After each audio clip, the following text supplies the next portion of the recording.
যার বজ্রকণ্ঠে জাতীয় সংসদ কম্পমান, আমাদের জাতীয় পার্টির মহাসচিব, প্রিয় নেতা, প্রিয় অভিভাবক, জাতীয় সংসদের বিরোধী দলের চিফ হুইপ জনাব মজিবুল হক চুন্নু সাহেব, উপস্থিত আজকের অনুষ্ঠানের বিশেষ অতিথি, জাতীয় পার্টির প্রেসিডিয়ামের অন্যতম সদস্য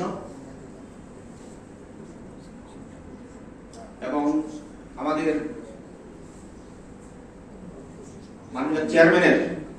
রাজনৈতিক সচিব, সাবেক ছাত্রনেতা, আমার অত্যন্ত প্রিয় ভাজন,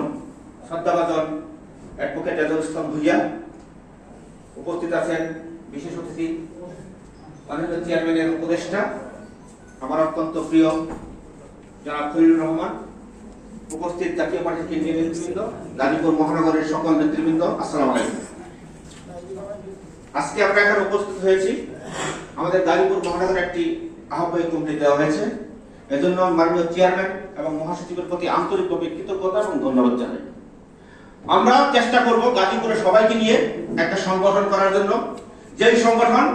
সারা বাংলাদেশের মধ্যে গাজীপুর মহানগর যাতে শ্রেষ্ঠ একটি